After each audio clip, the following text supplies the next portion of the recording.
Hey everyone, and welcome to MediByte. We're the channel that breaks down the science behind your health. All right, let's get right into it. Today we're going to be looking at something huge, a total revolution in how we understand the human mind. We're talking about what actually happens inside your brain during a traumatic flashback, and we'll be leaning on the amazing work of Dr. Bessel van der Kolk to guide us. So listen to this. It really hits home just how terrifying and confusing a flashback can be. See, it's not just like remembering something bad that happened. For your brain and your body, it feels like you are right back there, reliving the whole thing in real time. But what does that actually look like inside the brain? I mean, for years and years, this was a total black box. We could see how people acted on the outside, but what was going on inside, total mystery. So the big question is, how did we finally get to peek behind the curtain? Yeah, for the longest time, trauma was really only understood through stories, through symptoms. It was kind of like this ghost in the machine, you know? This invisible force that could just hijack a person's entire being, their mind, their body, their emotions, and just yank them right back into this moment of pure terror, completely out of the blue. But then, everything changed. A scientific breakthrough happened that basically blew the doors open. It gave us this window into that inner world, and what we saw changed everything. And that breakthrough? It came from neuroscience. For the very first time, we had the tools to see the brain not as some static organ in a jar, but as a living, breathing, dynamic system while it was actually working. And this is where things get really cool. Think about it like this. Before, studying the brain was like trying to understand a car by just looking at its gasoline. But with tools like PET scans and later fMRI, we could finally pop the hood and watch the engine run in real time.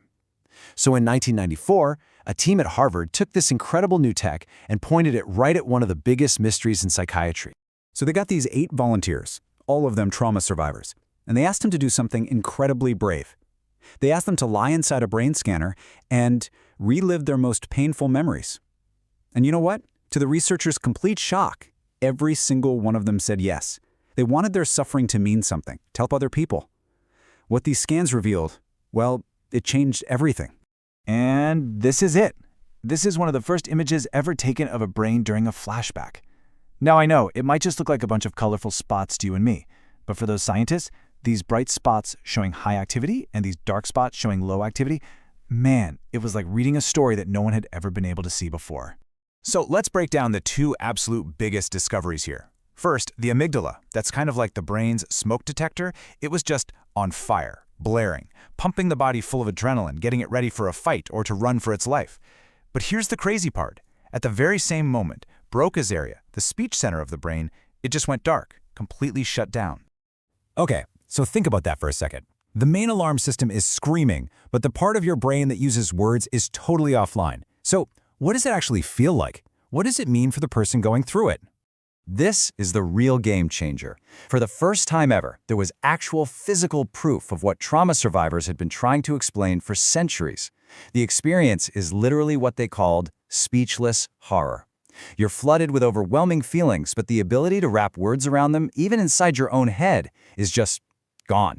It really shows you this massive split happening inside the brain.